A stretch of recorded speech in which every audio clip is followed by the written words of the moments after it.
Welcome to Cinestan.com. Today we'll be speaking with celebrated journalist, winner of the Dadasaheb Phalke Academy Award, and author of the book R.D. Barmania, Chaitanya Padukone. Hello, Welcome, sir. hello everyone. So tell us about your first. R.D. Burman is known for being the genius, the man who changed the shape of Hindi film music. And what was your first interaction with him? You started out very young. Yeah, I was fortunate enough और मैं अपने आप को बहुत खुश नसीब समझता हूँ, खुशकिस्मत समझता हूँ कि मुझे पंचम दा R.D. बर्मन से मिलने का मौका मिला. एज अ फ़ैन मैं उनको बचपन से बहुत उनकी म्यूज़िक को चाहता था और उनके जितने भी फिल्में आते थे बार बार देखता था, उनके गाने सुनता था. फिर मैंने ये सोचा कि अगर मैं पंचम दा से रूबरू मिलना चाहूँ और उनसे बातें करना चाहूँ, एक ही तरीका हो सकता है कि मैं एज अ जर्नलिस्ट उनसे जाकर उनका इंटरव्यू लूँ. तो फिर ऐसा हुआ कि मैं सोच रहा था कि कब ऐसा मौका मेरे हाथ आए.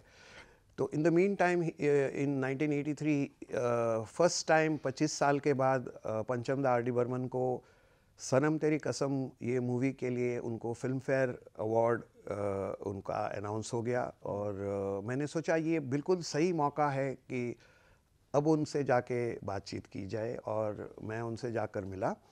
लेकिन मुझे 3 बार उनको जाके मिलना पड़ा. वो इसलिए कि पंचम दा वॉज बेसिकली मीडिया शाय.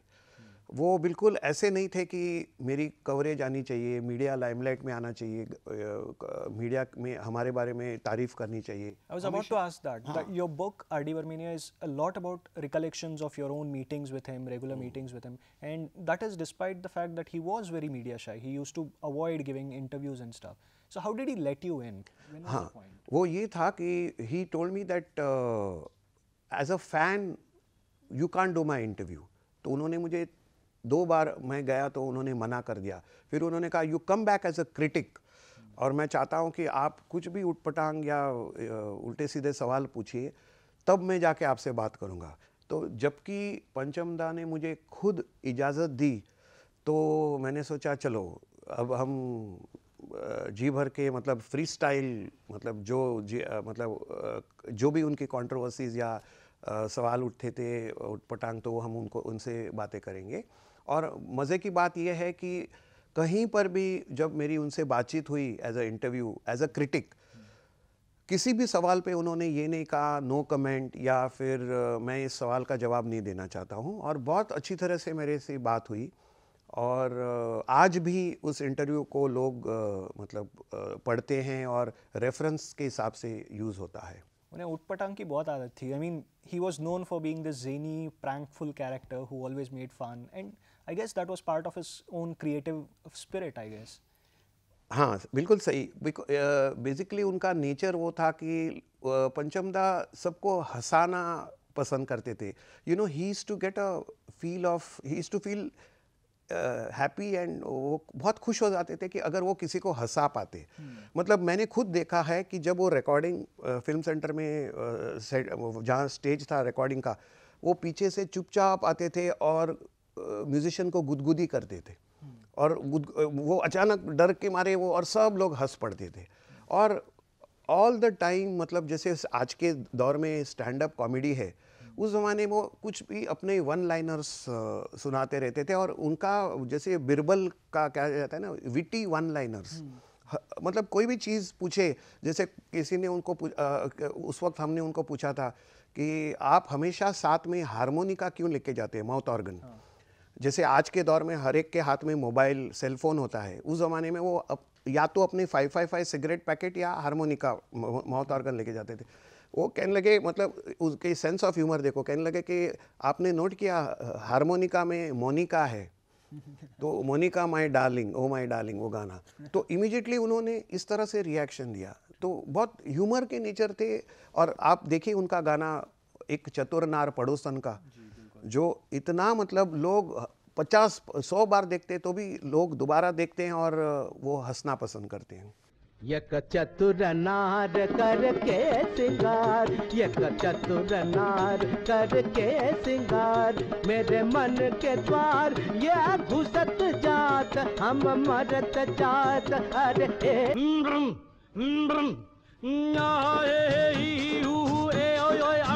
एक चतुर नार बड़ी होशियार, एक चतुर नार बड़ी होशियार, अपने ही जाल में हंसत जात, हम हंसत जात, अरे हारमोनिका से याद आया, he was trained in the harmonica. He started out playing for S.D. Burman and his father, and the harmonica was a key.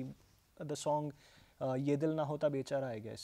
No, he played for that अपना दिल तो आवारा, जो हेमंत कुमार का गाना गाया हुआ था, तो उसमें उन्होंने हारमोनिका बजाई थी, और बचपन से उनको शौक था harmonica, because that is a very handy instrument, आप अपने जेब में लेके घूम सकते हैं, और हमेशा वो अपने खुद के कंपोजिशंस बजाते थे। और पहली बार उनके पिताश्री सचिन देव बर्मन, जो कि खुद एक बहुत ही बड़े लेजेंड है, उनको एहसास हुआ कि RD. Burman has the potential of a composer, क्योंकि एक बार उनके कॉलेज फंक्शन में देखा कि उन्होंने अपना खुद का कंपोज किया हुआ ट्यून हारमोनिका पे बजाया। और हमेशा उनके बहुत सारे फिल्मों में पंचमदा खुद हारमोनिका बजाते थे, या फिर उनका जो खास म्यूजिशियन था भानुदा गुप्ता, वो बजाते थे। Harmonica was a very important part. Yes. अभी जैसे वो गाना है मेरे सपनों की रानी, उसमें जो शुरू वाला पोर्शन है जहाँ पर किशोरदा की आवाज़ शुरू होती थी, हे, उसके पहले पंचमदा ने खुद हारमोनिका बजाई है।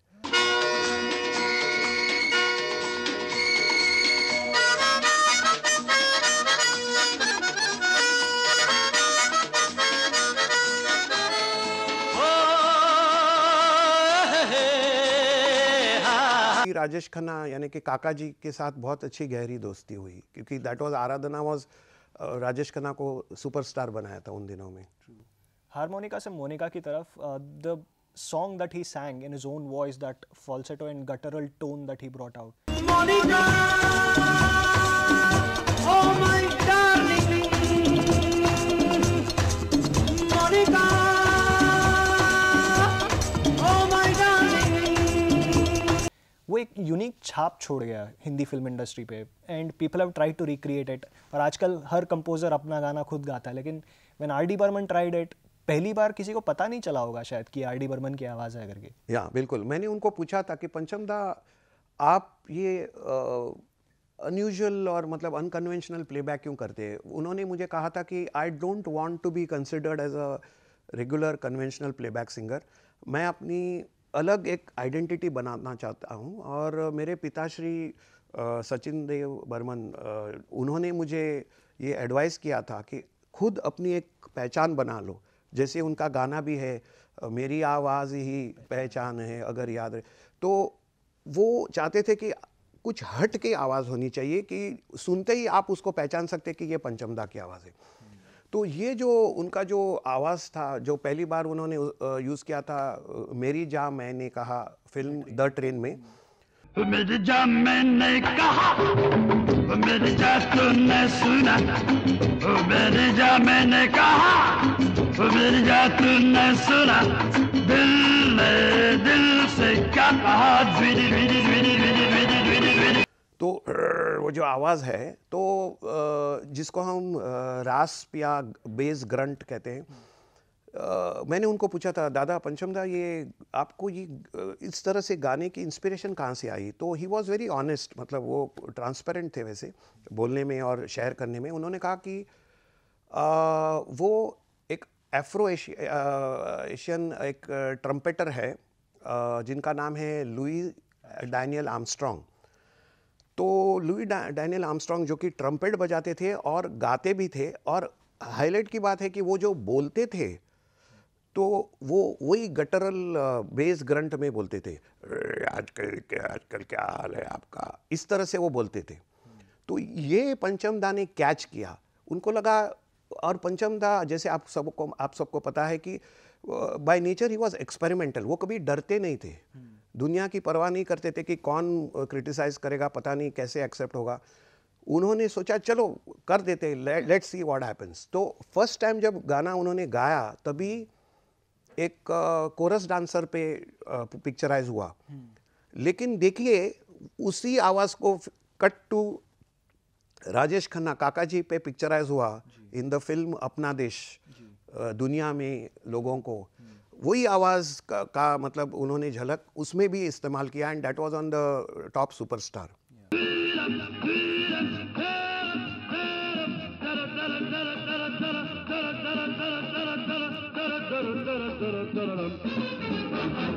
दुनिया में लोगों को धोखा कभी हो जाता। कहते थे कि मैंने शुरू में जैसे हम गर्म पानी में उंगली डालकर देखते हैं, उसी तरह से मैं देखना चाहता था कि ऑडियंस की रिस्पांस कैसे आती है, क्योंकि ये अजीब सा अनोखी आवाज़ है, जिसको अद्भुत आवाज़ है।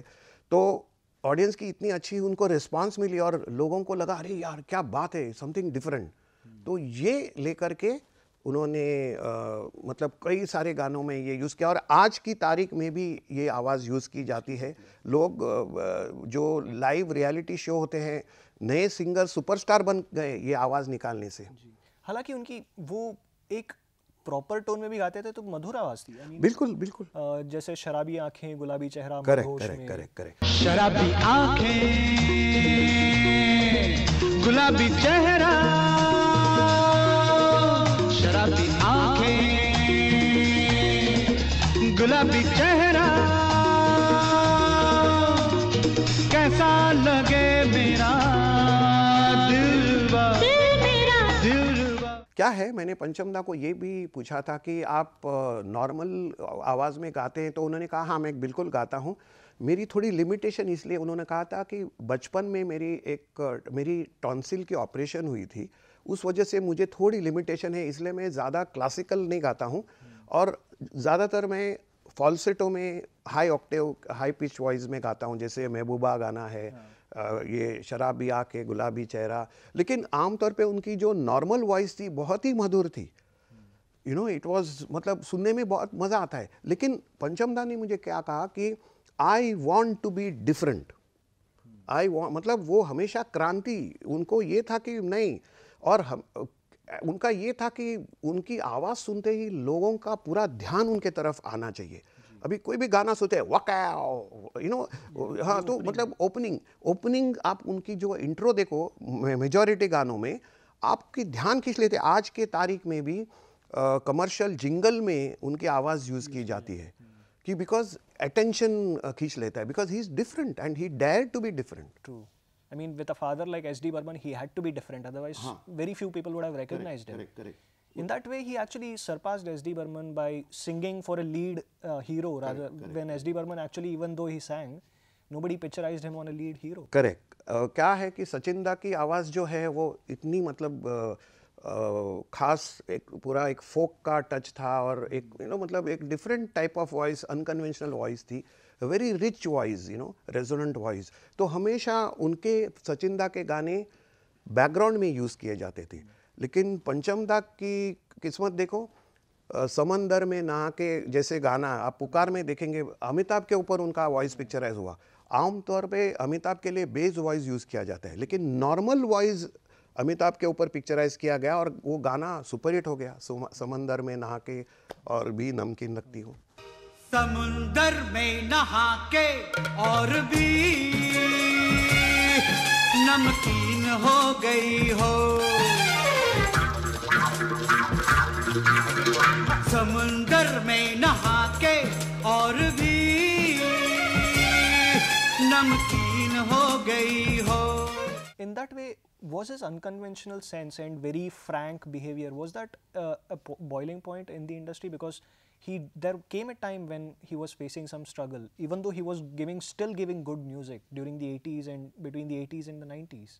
नहीं, वो नहीं था। क्या था, इंडस्ट्री में बहुत जिसको कहते हैं ना पीठ पीछे बुराई करना, पॉलिटिक्स, लॉबिंग, ये होता था कि अंडर कटिंग होता था। राइवल म्यूज़िक कंपोजर्स जाके प्रोड्यूसर को बोलते थे हम कम पैसे में करेंगे, या तो उनके खिलाफ कुछ गलत रूमर्स फैला देते थे। और पंचमदा की ये खासियत और खूबी ये थी कि वो कभी सामने से जाके काम नहीं मांगते थे। You know by nature he was a Cancerian, very sensitive. उनको वो नहीं अच्छा लगता था कि किसी को जाके किसी के सामने ये कहे कि मुझे काम दो, मुझे काम दो। जबकि वो डिप्रेशन में थे और जब you know he was all alone, तब भी उन्होंने लोगों से ये कहा कि मुझे पैसे नहीं, मुझे काम चाहिए, बट सामने से जाके वो हाथ जोड़ के काम नहीं मांगते थे। और ये वजह ये थी कि he was Frank, but at the same time ये था कि he was bad at marketing. सबसे बड़ी पंचमदा की नेगेटिव पॉइंट ये है कि जब अगर वो चाहते तो मतलब सुपरस्टार रॉक स्टार बन सकते थे एज अ म्यूजिक कंपोजर। कोई भी अगर उनको पूछे कि पंचमदा दम मारो दम इतना बढ़िया ज़बरदस्त गाना कंपोज हो गया है, मतलब इमॉर्टल गाना है, कैसे हो गया? तो पंचमदा बोलते हो गया यार, बस हम लोग सिटिंग में बैठे थे तो यू नो ऐसे ही बातों बातों में हारमोनियम पे वो निकल आया, बन गया। So he would always undermine his own calibre and potential. और जो कोई और इनके जगह होता तो they would have you know hyped it, they would have got you know exposure and credit and recognition for it। तो वो हमेशा he was a person कि हमारे म्यूजिक की तारीफ करो, but he was not pushy। तो मार्केटिंग एंड बिजनेस उसमें उनकी कमी थी। आपको मैं बात बता दूं कि बहुत से फिल्मों के लिए उन्होंने पैसे लेने के लिए मना किया। फॉर एग्जांपल फिल्म नमक हराम, इतने बढ़िया गाने थे, नदिया से दरिया, ये मतलब एक से बढ़कर एक गाने हैं उसमें। और ये फिल्म थी नमक हराम के अलावा मासूम के प्रोड्यूसर देवीदत्त जी ने मुझे खुद बताया, जो कि गुरुदत्त के छोटे भाई थे, छोटे भाई हैं, तो उन्होंने मुझे बताया कि पंचमदा ने मना कर दिया because he was very sentimental. उन्होंने कहा गुरुदत्त ने मुझे ब्रेक दिया था राज में, चूँकि वो फिल्म बनी नहीं, लेकिन आज आप मासूम बना रहे तो मैं समझता हूँ कि आपसे मैं पैसे कैसे लूँ। तो he was not commercial minded and he was not good at marketing himself. ये उनकी सबसे बड़ी मतलब एक माइनस पॉइंट कह सकते हैं, यू नो कि although that has stood in good stead. I mean इतने सालों बाद भी लोग आज भी उनके म्यूजिक पसंद करते हैं और रीमिक्सेस होते हैं, हर साल में कुछ ना कुछ रीमिक्स होता है उनके गाने का, and that tells you the class of the quality of the music that he produced. What, and considering he himself took out tones and was inspired by a lot of musicians, what would he have made of these remixes that keep coming out? नहीं, actually शायद बहुत कम लोगों के ध्यान में गया होगा, remix जो है पंचमदा आर.डी. बर्मन ने खुद इस ट्रेंड की शुरुआत की थी। आप अगर वो गाना सुने दिल मिल गए तो हम, वहाँ उस गाने में दम मारो दम का रीमिक्स खुद पंचमदा ने किया है, जिसमें जीनत अमान आके डांस करती है और उसमें अलग लैटिन अमेरिकन रिदम लिया है। ओरिजिनल गाने में सोल बीट रिदम है, इसमें लैटिन अमेरिकन रिदम लिया है। तो दिल मिल गए गाने में आप उसके एक्सटेंशन में देखो दम मारो दम गाना यूज़ किया है, जो कि पंचमदा ने खुद रिमिक्स किया है। और उसमें उन्होंने देखा कि कंपेयर टू ओरिजिनल उनको रिस्पांस थोड़ा उतना नहीं मिला। तब उनको रियलाइज़ हो गया कि ओरिजिनल दम मारो दम की जो सोल बीट उन्होंने यूज़ की, उसके वजह से उनको बहुत, और उसमें जैसे ट्रांस, उस ज़माने में ट्रांस म्यूज़िक था नहीं, लेकिन पंचमदा ने ट्रांस म्यूज़िक हरे राम हरे कृष्णा में खुद उसमें इंट्रोड्यूस किया था। तो उसके लिए जो दाद मिली, तब उनको रियलाइज़ हुआ कि अरे मैंने खुद मेरा रिमिक्स किया है, लेकिन ओरिजिनल का जो दाद था वो इसमें वो बात नहीं महसूस हुई।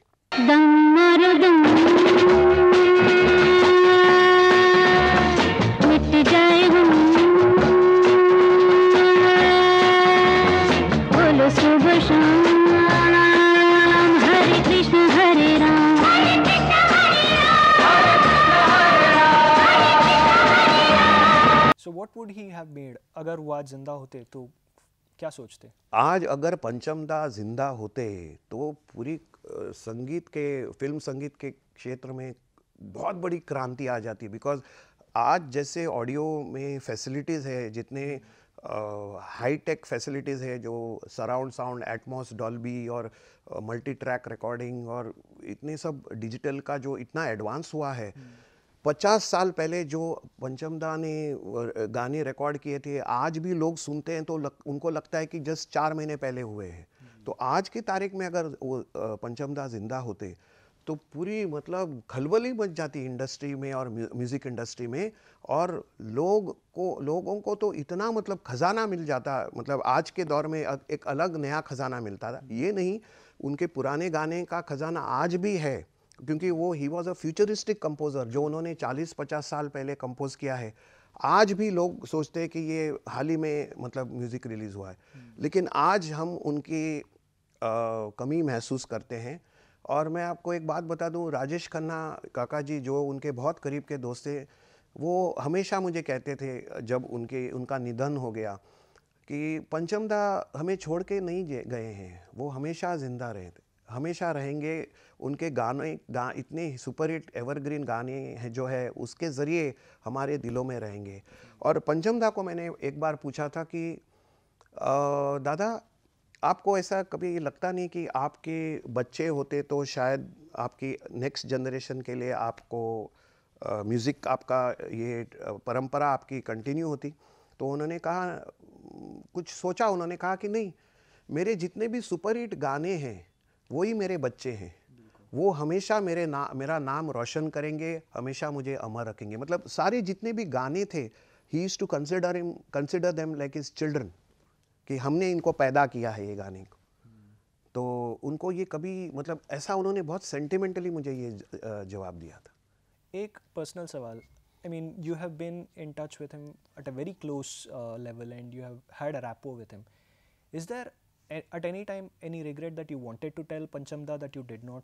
ऐसी कोई चीज़ है जो आप उनसे कहना चाहते थे बट उस वक्त आपने कहा नहीं किसी वजह से? हाँ, मैं मुझे क्या है, मेरे से सीनियर थे, मैं उनसे ये कहना चाहता था कि दादा थोड़ा मतलब अवॉइड ड्रिंकिंग, स्मोकिंग, थोड़ा आप कम कर दो, take care of your health. क्या है, उनको बहुत तीखी चीज़ें खाने का, स्मोकिंग का और हैविंग ड्रिंक्स का एक ये था, he was fond of it. तो मैं उनको कहता था अगर मुझे मतलब अगर वो सामने से पूछते तो मैं उनको ज़रूर कहता कि दादा we want you to have a long life, and please take good care of your health, because उनके बाईपास सर्जरी हो चुकी थी and he was suppose to take very good care of his health. But वो था उनका उनका जो गाना है ना, वही उनका एक फ़िलॉसफी थी, कल क्या होगा किसको पता, अभी ज़िंदगी का ले लो मज़ा। वो उन्होंने खुद गाना गाया है, ये उनकी फ़िलॉसफी थी। He lived life king size. Yeah, he lived life king size and he will always remain the melody king for decades and centuries ahead of us. So thank you sir, it's been really nice talking with you and thank you for speaking with Cinestan.com. It's my honor and privilege कि एक तो पंचम दा के बारे में एक मुझे ट्रिब्यूट देने का मौका मिला, और सिनेस्तान को मैं बहुत धन्यवाद और शुक्रगुजार हूँ कि उन्होंने मुझे ये मौका दिया। It's really again my privilege to be part of this chat show. Thank you sir.